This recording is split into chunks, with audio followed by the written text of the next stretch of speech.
Greetings, salutations, and good evening, ladies and gentlemen, and welcome to our 2021 Hall of Fame induction ceremony. I'm the voice of the Eagles, Adam Cavalier. Thank you so much, all of you, for joining us as we are here to honor absolute excellence tonight in the Carson-Newman Hall of Fame. Part of what makes the Hall of Fame so grand are those who have been inducted before, and it is so wonderful to see 14 members of the Hall of Fame in attendance tonight, and we'd like to recognize those who have come before. So as your name is called, please stand up, stay standing so that we can recognize those who have already joined this body. First, from the class of 1988, the Swish Doctor, Chris Jones.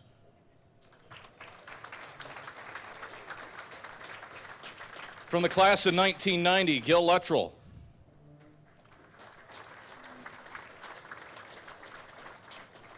From the class of 2009, Larry Cook.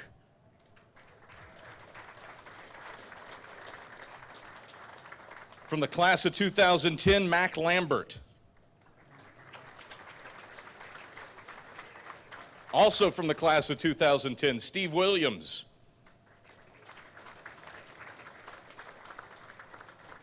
Three members from the class of 2012, Jerry Cannon, David Barger, Mark Isom.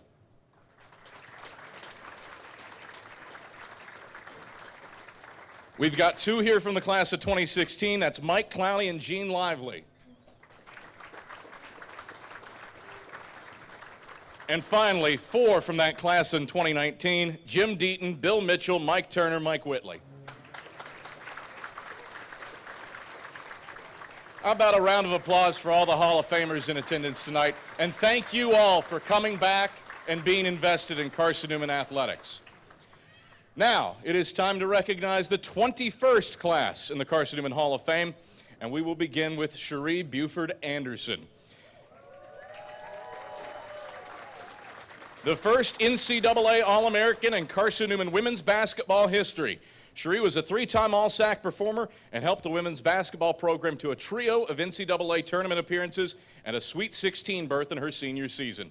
She is Carson-Newman's third all-time leading scorer and second leading rebounder. 1,496 career points, 1,058 career rebounds. Ladies and gentlemen, please welcome to the stage Sheree Buford Anderson. Thank you. All right, there are just 5 players in the history of Carson-Newman basketball, men and women, with 1,000 points and 1,000 rebounds. How on earth did you do it? I just played. That's simple, isn't it? I wanted every board. It had a lot of putbacks. 3-time All-SAC, 3 NCAA tournament appearances, a Sweet 16 berth. Is there a moment that really sticks out to you above all else? I think the moment that stands out to me was my senior year. We had made it to the NCAA tournament, and we ended up playing Lenore Ryan, out of all people, and we hadn't beaten them the whole time I was here. So we played our hearts out that night, and I guess we forgot we had another game tomorrow if we won, so we probably would have made it a little bit further. It's interesting to hear you say that, because there were signature wins for you and the Carson-Newman women's basketball program in your time here. You beat a 5th-ranked Tusculum team here in Holt Fieldhouse as a junior. You went to Clayton State as a senior. I think that was the year Clayton won the national title in 09-10 and beat the number 2-ranked Lakers at their place. So it's fascinating to hear you say LR. Well, the funny thing about Clayton State is I was actually supposed to go there, and I chose Carson-Newman over them. So it was pretty nice to beat them back at my house, at their house. So. You mentioned that. What made Carson-Newman the place for you? I feel like coach at the time, Coach Walls, he was the only coach that told me I could come here and play right off the bat, and I wanted to play. I don't think any athlete goes anywhere to sit on the bench and to not play. So I went where I could play and get a good education. clearly did play. All freshman team, your first year, make the NCAA tournament.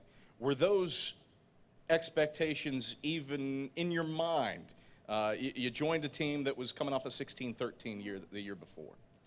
I don't even think I thought about that. I think everybody on my team at the time, we were so focused. We like to win. We had winners on our team, so they were very hard on me. So basically, you need to go out there and play. So I just played. I know that I keep saying that, but I did. I just enjoyed playing basketball, so I was just happy to play. I mean, It's just that simple. Really, it's just me, that simple. I came here with really no fundamentals. I was just all athleticism, and my teammates taught me the foundation and the basics that I never learned. So, just how important are those relationships to you now that you're a little over a decade removed from your playing career? They're really important. I still talk to a few of my teammates. One who lives in Knoxville, Ashley Tipton, and then my best friend who actually played with me my freshman year. We're still best friends to this day. You've got a little boy. I don't know, little might be an operative word at this point. Does he have an appreciation for what you were able to do on the basketball floor?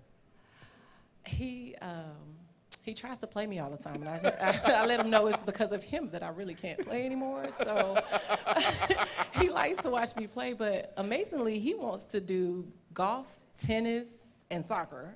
I play none of those, and neither did my husband. So any good golf coaches, soccer coaches? Oh, I'm sitting by one. Okay, help me out. Do you go back outside of the LR game from the NCAA tournament and look at a moment perhaps where you felt like one of your teams had that something special to do something uncommon in postseason play? I mean, it's hard to say because I think we had a good team every year I was here. I think that we could have made it every year with the team that we had. So it's kind of tough to pick a particular moment or team.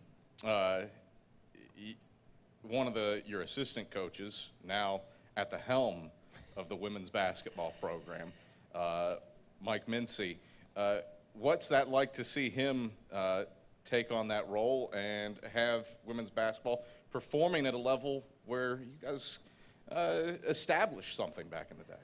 Well, that's amazing, first of all. Congratulations, Coach Mincy. We enjoy having him as a coach. He makes us really proud. I'm glad he was able to take, from us, I mean, unfortunately, you learn from losing. So the things that we didn't do then, I'm pretty sure he implemented certain things to make sure they don't do that. Who would you like to thank tonight? Well, I definitely want to thank my family, my mom. My mom is like my rock, and of course my husband, but my mom, we're like this. And if it wasn't for her, I really wouldn't have pushed to be such a good person and be so competitive. We like to win in my family, so. All right, Sheree Buford Anderson, Hall of Famer. What does that mean to you? Oh man, it's amazing. This is amazing. It's kind of unexpected.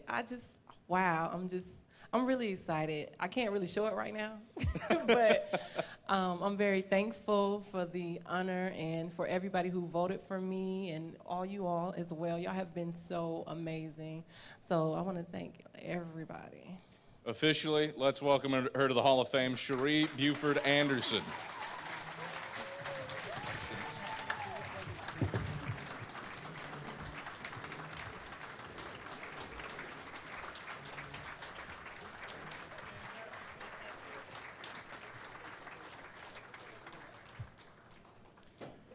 Our next inductee is Steve Seashek. You can clap. Steve helped pitch Carson-Newman to the 2007 South Atlantic Conference Tournament title before being drafted by the Florida Marlins in the 5th round of the 2007 MLB draft. He has spent a decade playing in the big leagues with the Marlins, St. Louis Cardinals, Seattle Mariners, Tampa Bay Rays, Chicago Cubs, Chicago White Sox, and the Anaheim Angels. He is the Marlins franchise record holder for consecutive saves with 33. Please welcome to the stage our next inductee. It's Steve Seashek.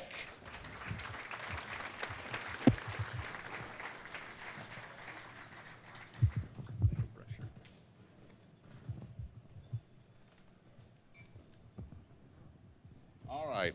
How on earth does a kid from Falmouth, Massachusetts end up in Jefferson City, Tennessee?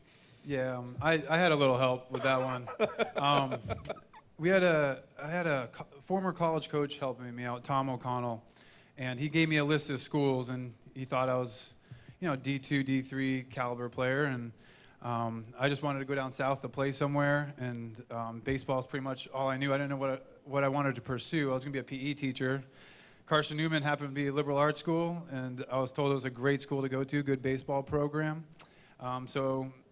We made a visit between here and another school in North Carolina, and I liked what Coach Griff and Coach Acord had to say about the academic side, which was very important to me and my family. And after going to the other school, it was an easy decision for me. So I definitely had help.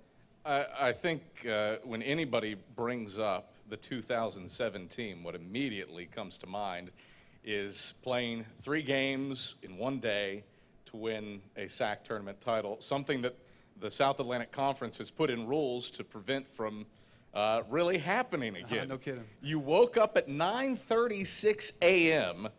and beat Wingate 4-0 to start the day behind a complete game from Matt Teague. Mm-hmm. You're the one that finished it out. We'll get to that in a moment. What do you remember about the circumstances going into that day, needing to win 3 times to win a title? Yeah, the odds are kind of stacked up against you at that point, but you feel kind of good. I mean, 9:30 in the morning, you know the details better than I do, I think, at this point. But we know we're going to win that game when Teague's starting. I mean, he was phenomenal all year. I mean, he got drafted by the Padres in the 9th round. And, once we won that, we're going to play our rivals, Tusculum, who I think were 11th in the nation at the time. Very good ball club. Don't sell yourself short on the memory here, because that's correct. Okay. Well, I'm telling you, it was a blur of a day. But, I already forgot your question just thinking about it. Just the day in general. Yeah. What was the mentality like? Oh, man, it was intense. So when we played the first game against Tusculum, we beat them pretty handily. Mm-hmm. Now we're smelling blood. Like these guys, we have them on the ropes. I can't even tell you who started. It might have been Wes McIntyre, the 3rd game. And all I remember is that's also correct. Game goes extra innings. I don't know if you remember this, Griff, but I already pitched that day or the day before, and they were kind of taking it easy on me. I'll talk to Griff about that later, but probably because my draft status was coming up. But I remember we get the lead, and he looks over and gives me that Griff stare. And I'm very quiet around Griff. Thanks to my mom, I'm taught to respect coaches, just do whatever they say. And I'm staring at him right back, like I want that ball. And sure enough, he puts me in and got an out. Jason Gray had an amazing catch, I believe, in right center field. And I got the strikeout, and we just dogpiled. It was one of the greatest baseball experiences of my career. The thing that is craziest to me, and I should note, you are still invested in Carson-Newman baseball. Every time the SAC tournament comes around, it is very common that Steve Seashek is going to fire off an Instagram post or a tweet or a text to Michael Watching our eye on air. But the thing that's noteworthy to me about that game, it was described as a marathon at 3 hours and 57 minutes. At the time, the longest game in SAC tournament history. There were 2 4.5-hour games at last year's SAC tournament, for the record. Did you feel it at that point in the night? I think, honestly, no. I also sat on the bench the entire day. I'm a relief pitcher. The position players, you got to ask them that question. They were on their feet all day. And, yeah, it was a grind for them for sure. Break down the investment for me. You're an MLB player. You are typically playing at that point. And yet, year after year after year, a commonality is reaching out and supporting Carson-Newman baseball when it comes to tournament time. Why stay invested? Well, it's easy. I love it here. I consider this a second home. I'm from Massachusetts, so it was a long way away from home. And when I came here, I just felt, like I said, at home right away. And just my teammates that even came here is just a perfect example. You build up a brotherhood, and you see that continuing over the years. And you just want to encourage those guys and stay in touch and just keep in touch with the program because it had such an impact on your life. You're on the mound, and if we're talking pace of play, one of the best coaches to play for is Tom Griffin, because his dugout to mound time is fantastic. Sprint, he's still got the wheels. What's it like to see him coming out when you're on the bump? Well, when he's coming out, usually it's a bad thing. Either I'm getting yelled at or I'm getting taken out of the game. So, I'm still to this day, I don't like to touch the grass when I'm pitching, in Major League Baseball because he wanted you to get the ball, get back on the mound, and get going, in your face mentality. So, yeah, that's great. 2007 draft, take me through that day when you're picked fifth. Yeah, it was weird. There was a bunch of scouts that came in 2007 to watch me and myself and Matt Teague throw. So we got a lot of attention from from the White Sox and the Braves. Did some trials for both those teams, and the White Sox were like, "Hey, we're going to take you in the next pick," and I think they took Dixon, who ended up being a quarterback for the Steelers. Dennis Dixon, right? Okay. Yeah, and so I'm like, man, that's weird. And then out of nowhere, I see my name pop up in the 5th round under the Florida Marlins, which I didn't have too much communication with except for Keith Ryman, who was a local scout here. And man, he put in a good word and got me on their radar. I know that your faith is very important to you. How did you come about that in your life? Yeah, it's a huge reason why, I could still, like you say, come back to Carson-Newman and stay in touch. This is where I first heard the gospel of Jesus Christ.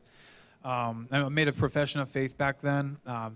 May have not lived it out, but this is where I first heard the gospel, and the Lord used that to save me years down the road. And so I'll be forever grateful for the school, FCA, and everything here.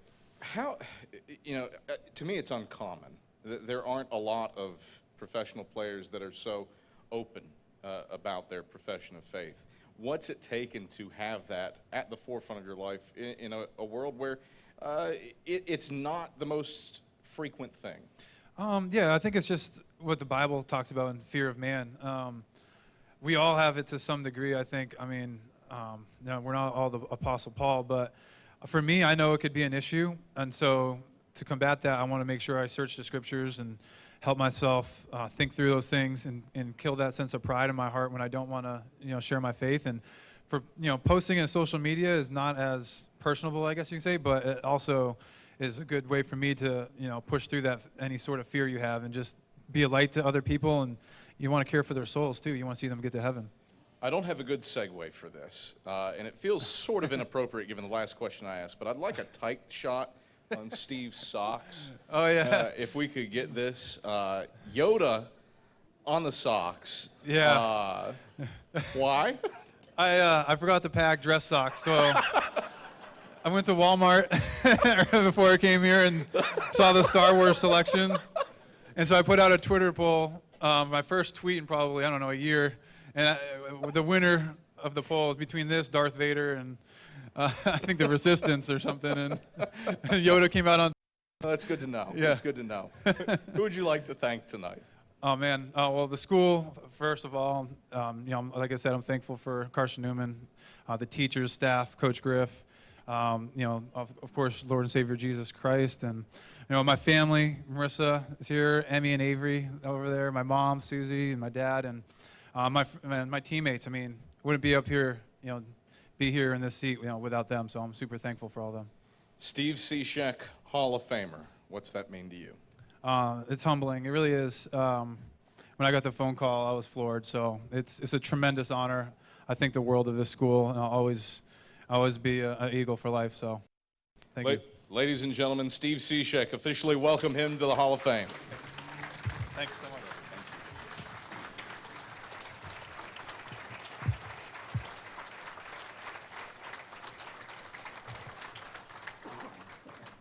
All right, next up, our next inductee, it's Libby Conley French. A two-time SAC Player of the Year and the Freshman of the Year for the league. Libby Conley hit .435 for her career, a figure that is good for 5th in school history. She ranks in the top 5 in program history in runs scored, hits, triples, stolen bases, and highest stolen base percentage. She earned all-league honors all 4 years of her career with 4 SAC regular season titles and a pair of NCAA tournament appearances. Ladies and gentlemen, please welcome to the stage Libby Conley French.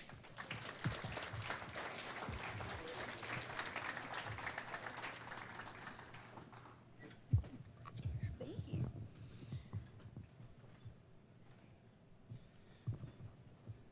Speed kills. That's what they say. Fast, 140 stolen bases.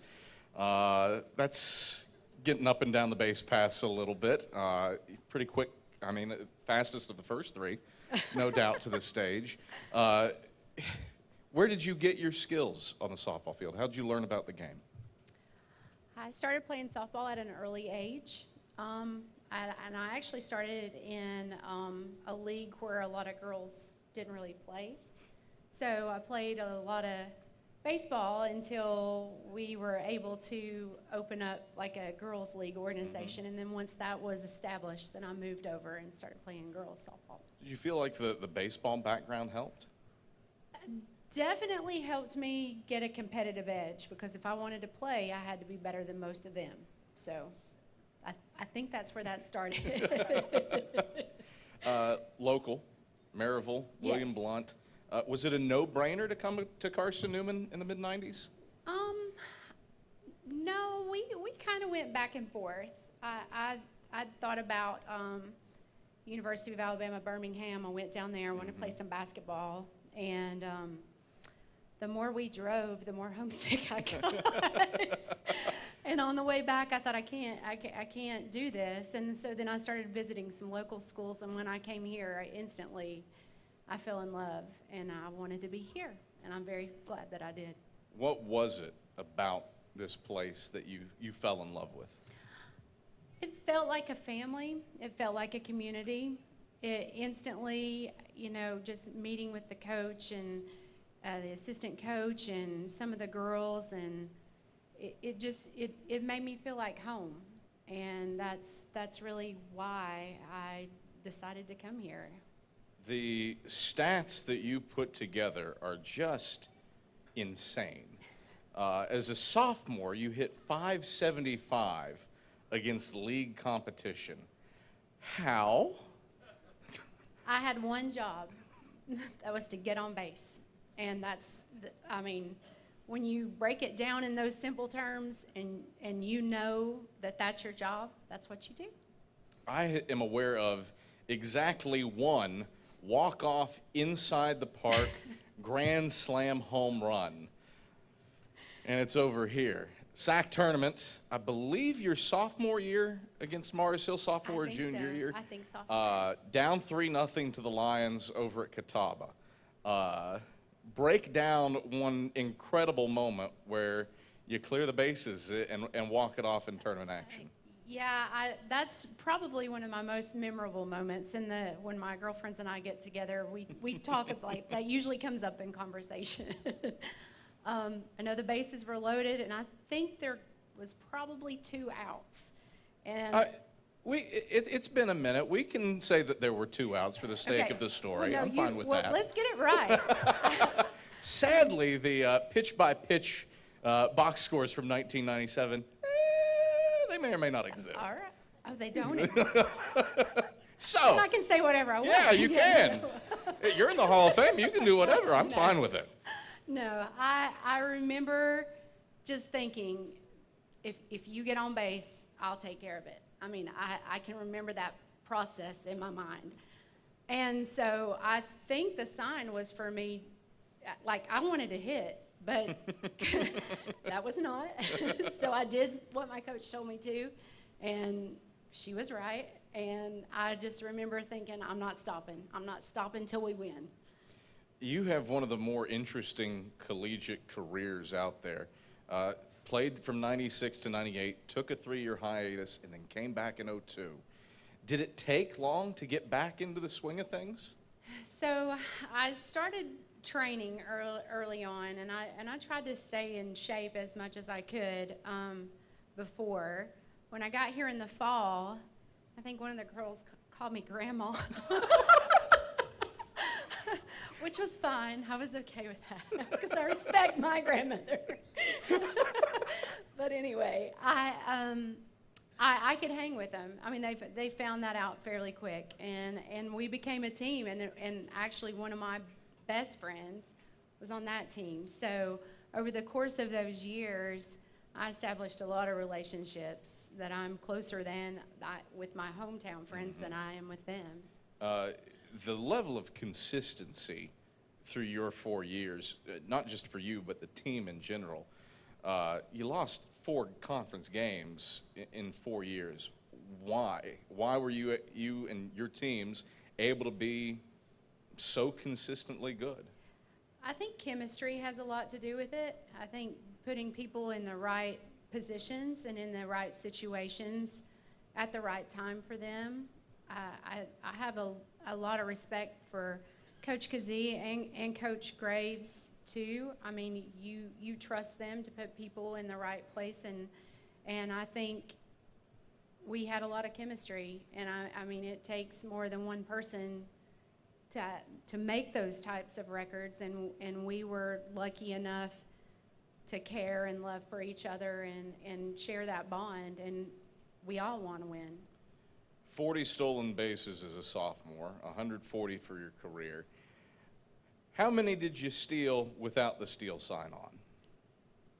I think I had the green light till I got thrown out. I think that's pretty much how it was. Now, but I could look at her on third base and know it's time to go. And we just kind of shared that moment together. And sometimes on second base, she'd look over there and I'm like, well, okay, I'm headed your way. What does Vicky mean to you? You know, she was like a second mom to me here. She was so nurturing in other ways, on the field absolutely, but off the field too. I mean, she cared about your relationship with God. She cared about your relationship with your family. She cared about what you did on the ball field. I mean, she was such a caring and great role model for me. And I think that probably gave my parents a piece too, to know her character and the things that she stood for. And she wasn't afraid to hold me accountable. And as I became older, I am so thankful for that. And I search for that with my kids, where they're going to go. I want to know that their coach is invested, and she certainly was invested. Do your kids have a clue of what you're capable of? I don't know. I mean, my son, they're both juniors, and my son plays sports. He plays baseball and football, and I don't know. I think I stopped knowing anything when he was about 12, even though those are different sports. So I let them do their thing, and now I get to watch them, and that's enjoyable for me. Who would you like to thank tonight? I certainly want to thank my parents and my family. You know, without them, the older I get, the more I realize a lot of things for me would not be possible. And I want to thank Carson-Newman. I just love the experience while I'm here. Some of the best memories and friendships that I've made have started right here at this place. Great memories in this cafeteria, great memories on the field, and, you know, just thank my coaches. And, you know, I think Coach Needs. I mean, I came to him and I didn't know really what he was going to say, but I knew at that time, you know, he had some affiliation with cross country and he had some affiliation with the football team, and I know he worked with the receivers, and I just came to him and said, I want to be faster. And he took time out of his schedule to do that, and so many coaches here were willing. It didn't matter if you belonged to them They were looking out for you. I mean, just the faculty and the staff. I'm just so thankful that God led me here, because this is where I belonged, and I just can't say thanks enough. All right, Libby Conley French, Hall of Famer. What does that mean to you? It is very humbling, and I am so thankful that God has given me the opportunity to do the things that I've done and sit here on this stage and share the joy and the love for the sport that I have such a passion for. I'm so thankful. Ladies and gentlemen, welcome her to the Hall of Fame, Libby Conley French. Thank you.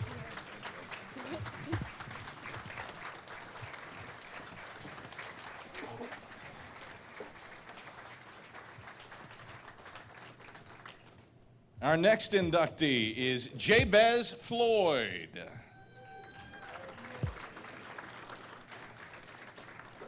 A two-time All-American and three-time All-South Atlantic Conference selection, Jabez Floyd was an anchor on Carson-Newman's offensive line for a national title and a national runner-up trophy.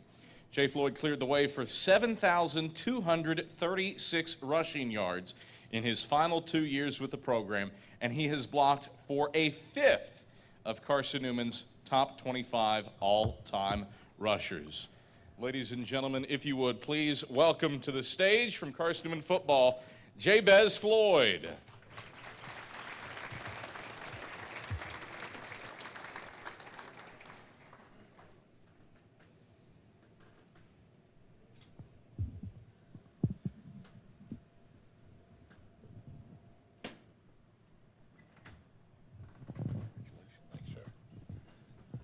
Well, this is going to be interesting.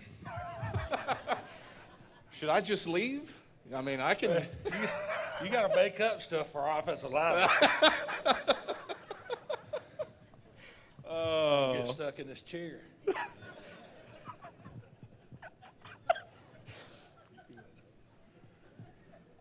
I didn't realize this was going to be the Jay Floyd Comedy Hour, but I mean. Well, you got to go back and do some research. I can bring Charlie King up here, and you guys can go toe-to-toe for the next 15, 30 minutes. And I learned from Charlie King. He's my buddy. I love that guy. We spent a lot of time together. I want to get down to this. One, you're the first offensive lineman inducted into the Hall of Fame for Carson-Newman. What's that mean to you?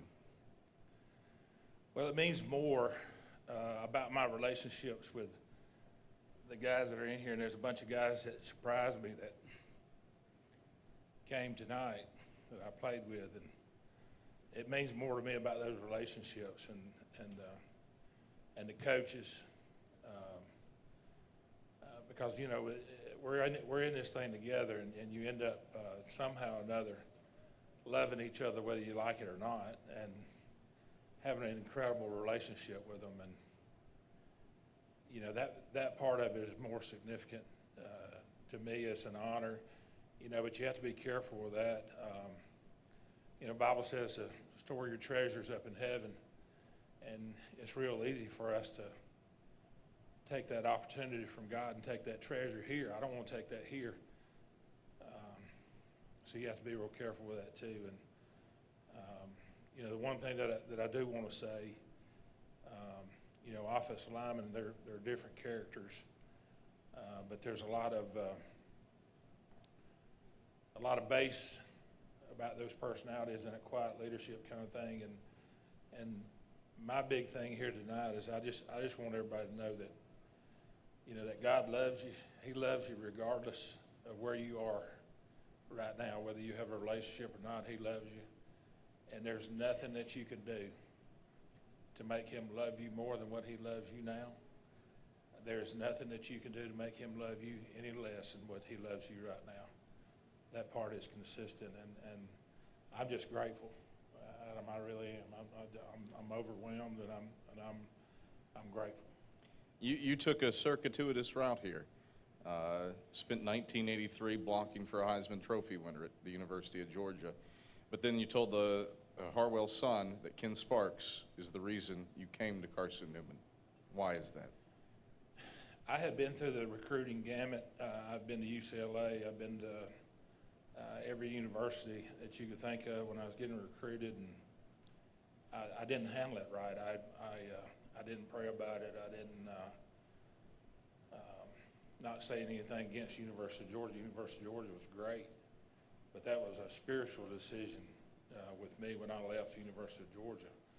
And when I left, I have no idea because I didn't know anything about Carson-Newman. I'd never heard of Carson-Newman. Matter of fact, the first phone call that I got from Danny Dalton about Carson-Newman, I mean, I pretty much snickered at him. Here this time I was praying about what to do and where to go and what God wanted me to do. And this guy calls me about Carson-Newman. I said, "You got to be kidding me. I've never heard of Carson-Newman. Where's Carson-Newman?" I hung the phone up on him, you know, but I was convicted after that.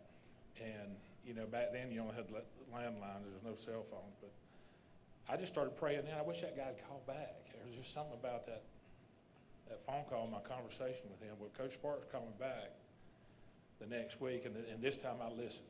Because in my mind, I was going to listen and be done with it and get that off my back and move on because I was going to transfer to Clemson. And so he called back and we started talking, and I'd been through the recruiting thing and I didn't want any part of that. So I told him, I said, I'll come to campus tomorrow. I'll get one of my friends from school. We'll drive up there and visit. I'll be done with it. And I came to campus, and first person I met was Aaron Safel. And Aaron was a running back. And of course, you know, somebody's 6'6", 300 pounds shows up on campus, you know, and you're a running back, you're like, "Hey, I'm with that guy," you know. So Aaron grabbed me and he took me to class, and I went to class with him. I said, "You know, I'm not going down that field house. I'm not doing that song and dance." So I went to class. I started meeting people. I went and ate lunch with him in the cafeteria. And then later on in the day, I decided I was going to go down to the field house. And so I went down to the field house and walked in the door, you know, and somebody walks in and fills up the whole door. You know, Coach Turner pulled a hamstring getting up out of his chair, you know. So they all come running, you know, and Coach Sparks just kind of weeds his way through, you know, and he grabs me and gets me in his office. And we sat down and talked. We had about a 2-hour conversation. We never talked about football. Never mentioned football. Talked about life. And he said, I sense that you're a Christian. And I said, I am. And for me, at that point in my life, I'd never had a male in my life that had ever cared about my spiritual life and never cared about any other area. And so we just sat there, and I cried, and we talked about life. And long story short, I signed with them that day. I went home, and the next day I had to be in school because that was in January. It was the last day you could transfer in to be eligible. And it was just amazing that God had orchestrated that plan. And I was in school the next day and went home and told my parents, and they just about had a cow. You signed with who? I signed with Carson-Newman. I had no idea that Carson-Newman had already won a national championship. I had no idea what kind of football. My decision was based 100% on the spiritual aspect, and it's the best thing I've ever done in my life. So if I were to ask you, how's your heart? What would that mean to you? It means several different things because I had a rare opportunity that I played here, and I played for Coach Sparks. But at the same time, and a lot of these guys that are in here tonight, I coached with them. And so there's two perspectives. There's one perspective as a player, and then there's another perspective as a coach. I'm a superintendent of the school system, and everything that we did on this coaching staff, they modeled. And that's exactly what I do now with my leadership team, my executive committee. It's not any different. We open up with devotion, prayer. We honor each other. These guys honored each other. So when you say, how's your heart?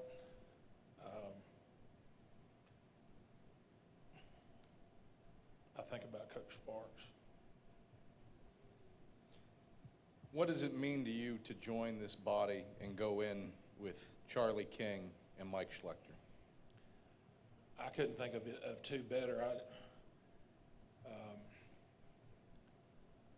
Mike Schlechter, I mean, he did it all. He did it all on a team, and we won a national championship in 1986 that we were a lot more defense than we probably were offense. But at the same time, we knew physically nobody could stay with us, and Mike Schlechter was one of those guys. And Charlie King,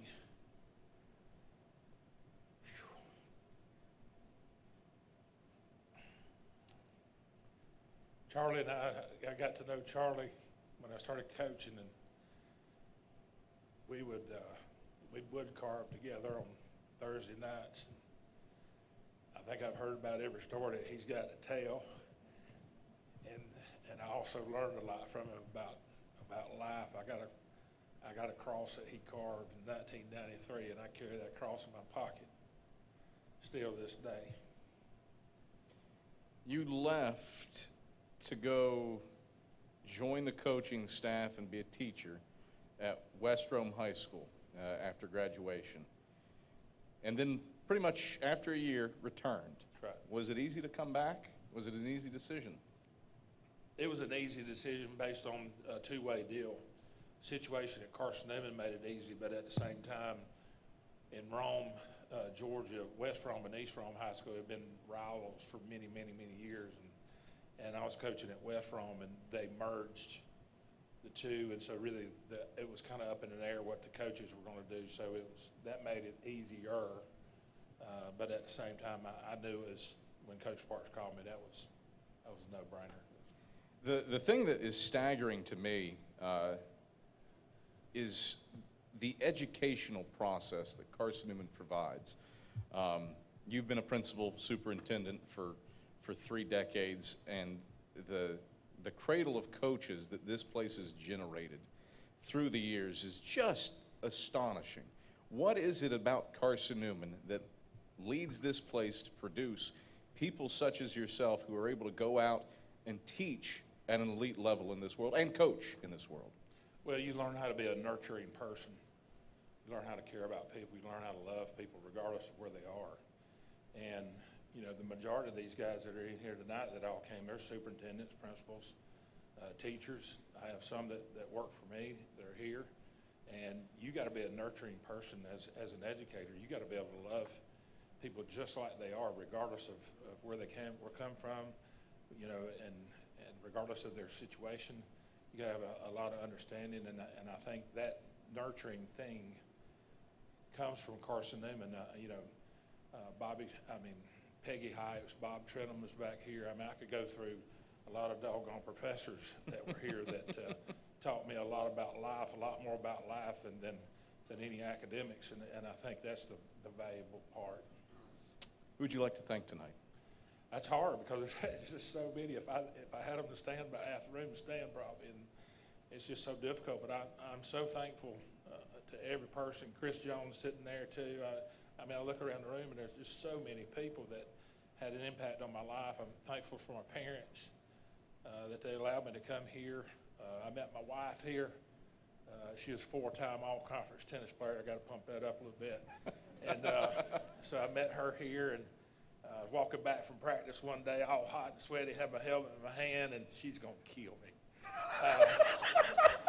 But I'm walking back from practice, the tennis team's out there practicing, you know, and they got their little short mini skirt on, them tan legs. And I looked at all my buddies, I'm walking, I said, listen, I'm going to marry that girl right there. They thought I was crazy. Well, they see now, you know, who's the king now? But I met her here, but there's so many friends that I've got that are here, and coaches that mean so much to me about, you know, taught me about life, about marriage and how to raise my kids. They didn't stop when I graduated from Carson-Newman. I drew on them in every aspect of my life, and that's what means most. Jabez Floyd, Hall of Famer. What's that mean to you? It's very unique. It's a very unique feeling because you don't go into the Hall of Fame, and I know these other guys know this too. You don't go into the Hall of Fame without your teammates, without your coaches, without the situations that you are in, that you're presented a situation, you have to step through that door. So, you know, without Mike Schlechter and all these teammates, these guys that are back here and these coaches, this doesn't happen because you can't do that on your own. Ladies and gentlemen, welcome him to the Hall of Fame, Jabez Floyd.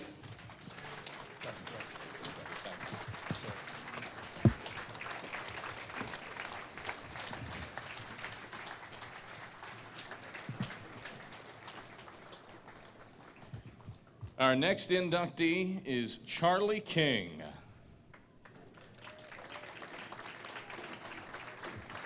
A longtime assistant football coach and head golf coach for Carson-Newman, his 1972 golf team was the first to participate in a national tournament. In his 32-year coaching career, he accounted for 8 NAIA District 24 titles and 5 NAIA national tournament berths. King oversaw the transition of the program from the NAIA to NCAA Division II, and he went on to coach 2 SAC Golfers of the Year and 6 All-SAC golfers. He was also an assistant football coach for the 1972 National Runner-Up team. Ladies and gentlemen, please welcome to the stage Charlie King.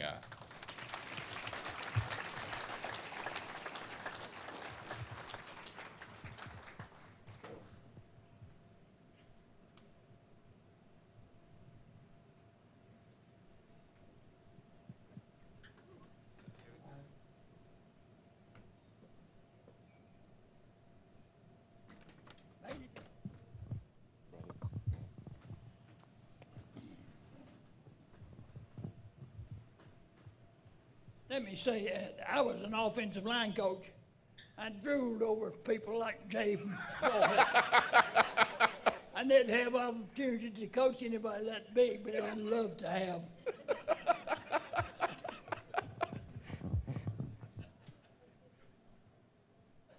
Charlie, what's Carson-Newman mean to you? To spend so much of your life at this place? It means everything. I'm going to tell you. Let me tell you a story how I got to what Carson-Newman means to me. I met my wife here. I had 3 children to go to school through here. And I played football here, and I had an opportunity to come here. Let me tell you a story about how I got to Carson-Newman and what it means to me. I'll tell you one thing, Lord, before that, let me say this. What Carson-Newman means to me, I tried to make a living. Oh, that's the people that made me Carson-Newman. I got a lot of friends. But I'm going to tell you a story about how I got to Carson-Newman. That's a miracle in itself.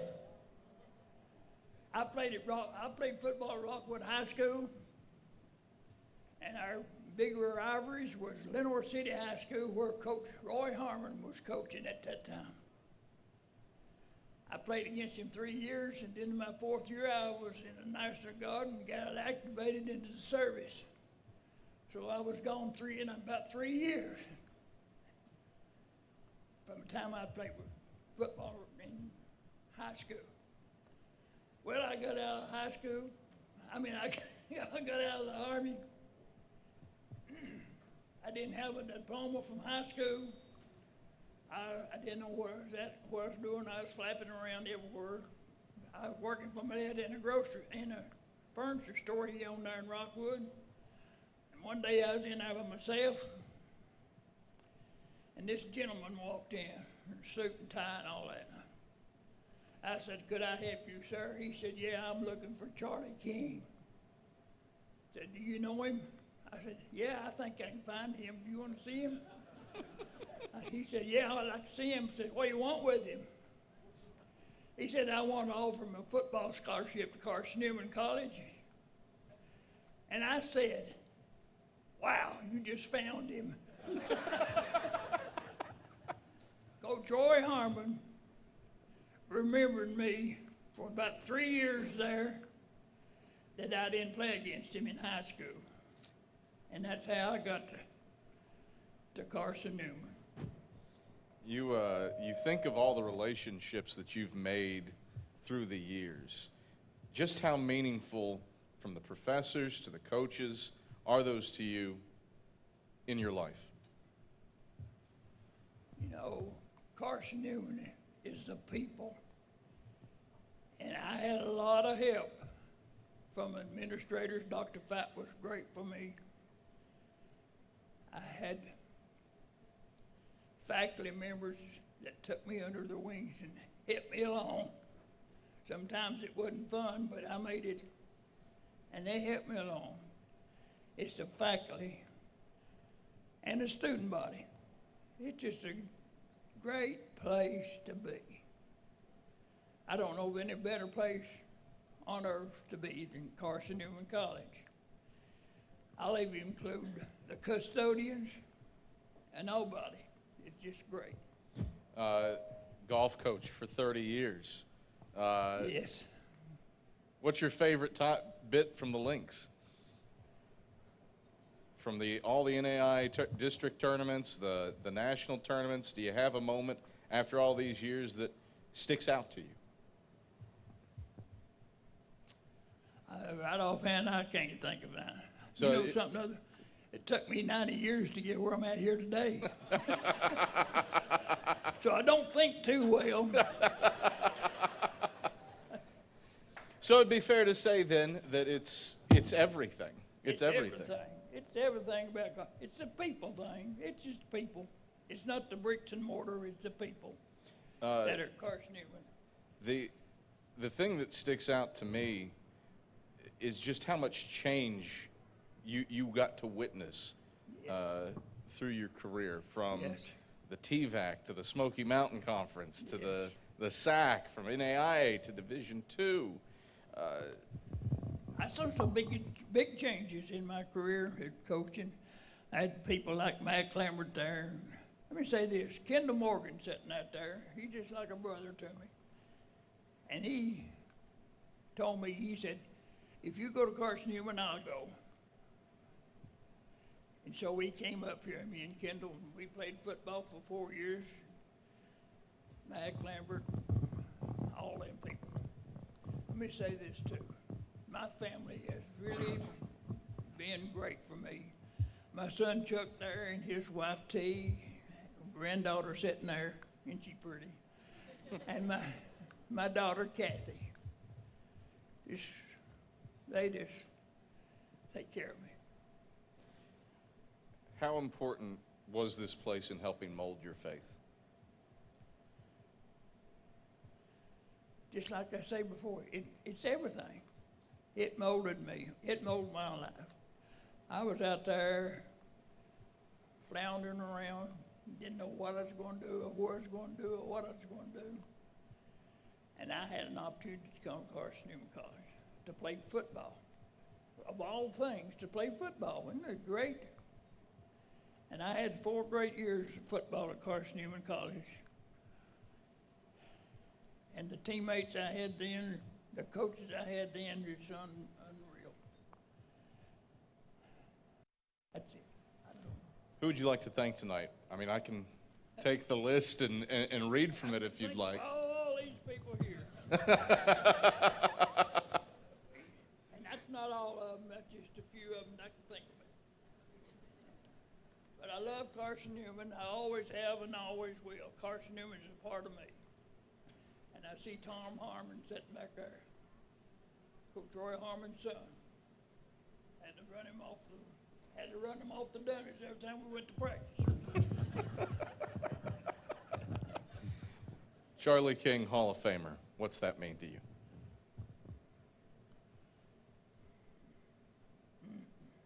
What's that mean to me?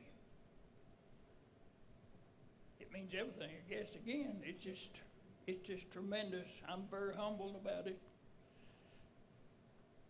It's great, and I appreciate it. I appreciate the votes you people did for me. I appreciate everything. I'm just a appreciative guy, I guess. Ladies and gentlemen, let's welcome him to the hall, Charlie King.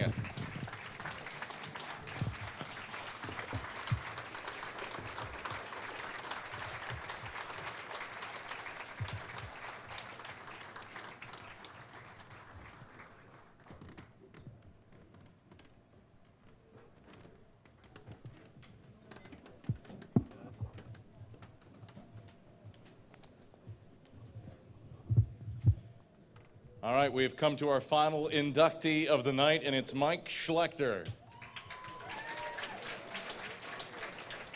An All-American and the 1988 SAC Defensive Player of the Year. Mike Schlechter starred at safety for a pair of national championships for Carson-Newman and another trip to the title game. Schlechter is the school record holder for interceptions with 25, interception return yards with 520, interception returns for touchdowns 4, and fumbles recovered 7. He also ranks 7th in program history with 315 tackles. That is the second most of any defensive back in Carson-Newman history. Please welcome to the stage, Mike Schlechter.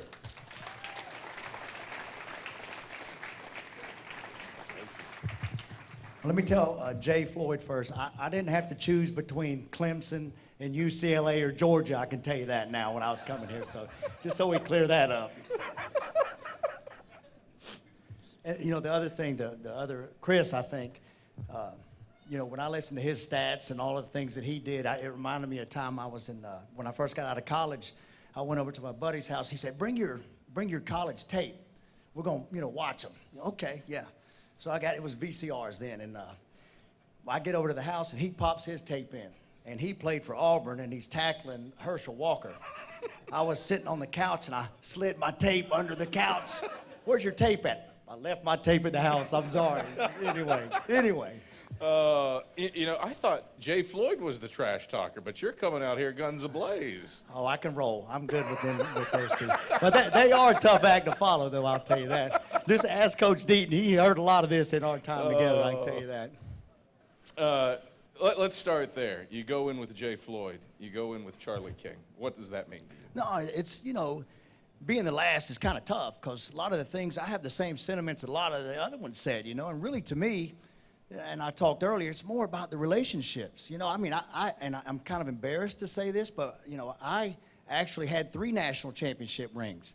And I hate to say this, I don't remember where they're at. I mean, I'm embarrassed, but I'm sorry. But you know what I will never forget is the relationships with guys like Jay Floyd and that coaching staff back there. Let me tell you, some of the greatest times of my life were with those people and those relationships.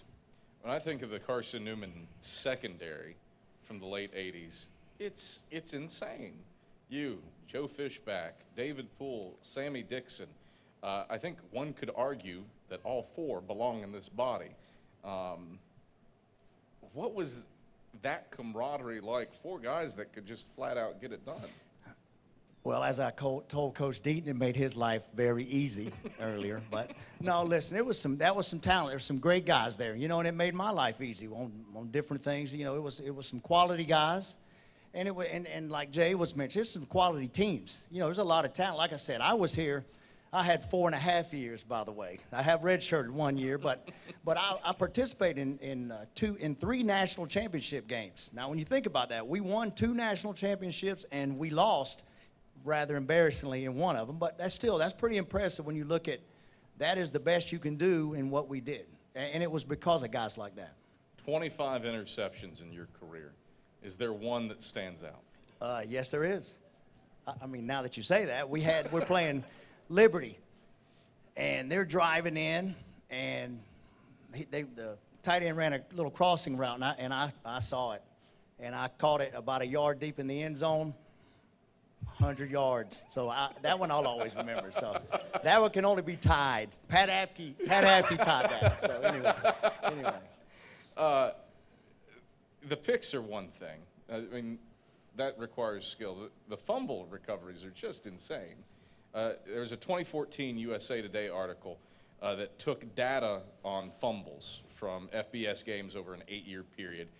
And it came to a conclusion that there was no inherent skill in recovering fumbles. It was random. That's me. How'd you do it? Well, you know, that's one of those questions. Who knows? It's being in the right place at the right time. And, you know, a lot of the times those guys you mentioned earlier, Joe Fishback's making the tackle, which I was kind of standing watching, and then the ball would fall out. So that made it very easy. So, Jim Deaton, Mike Whitley, Bill Mitchell, Mike Turner, they're all in the room. What do those guys mean to you? let me tell you a quick story.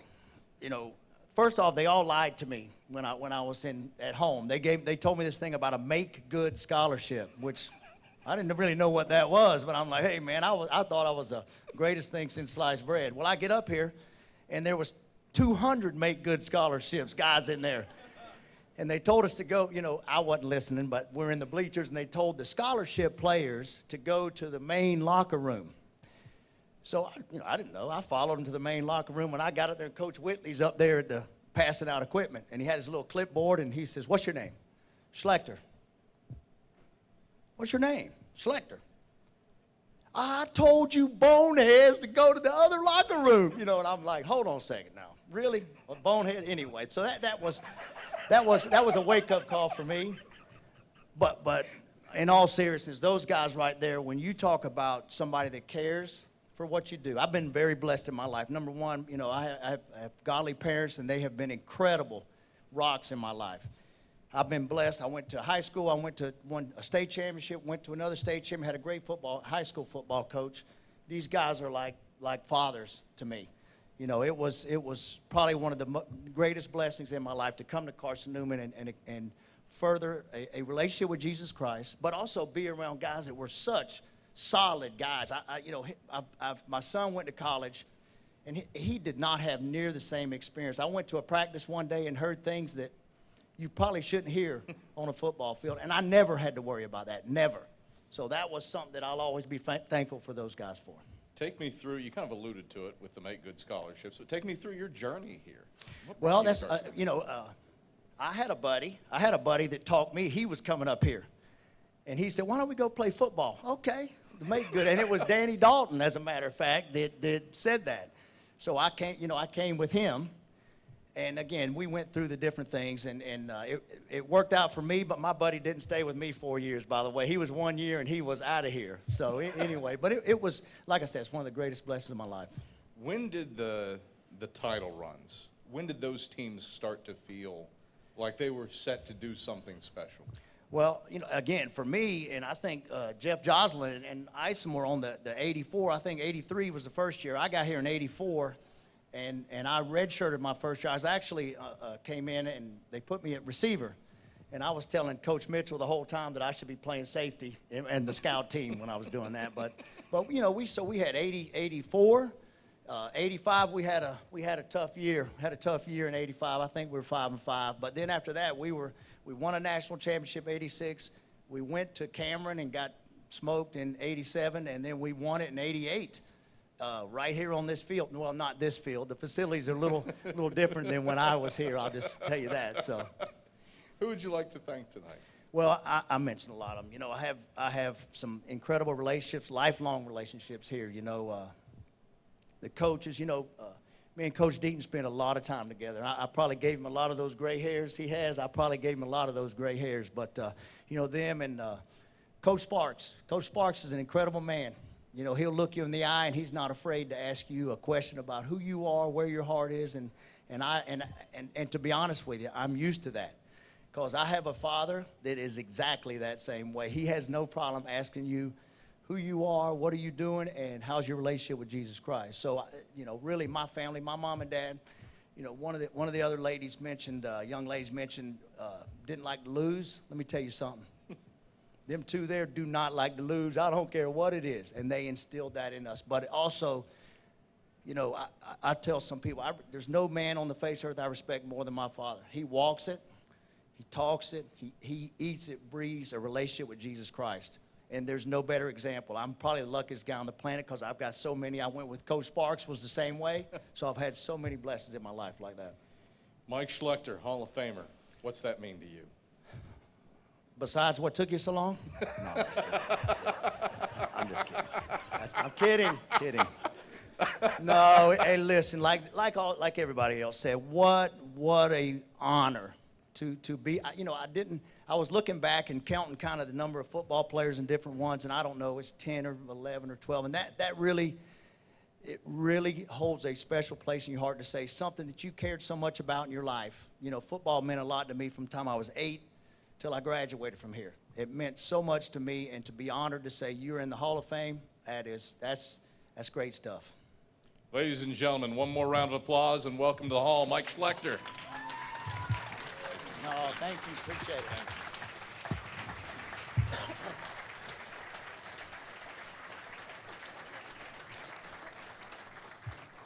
All right, we get to close today with something that we've not had an opportunity to do, and that's actually reveal the next class of the Carson-Newman Hall of Fame.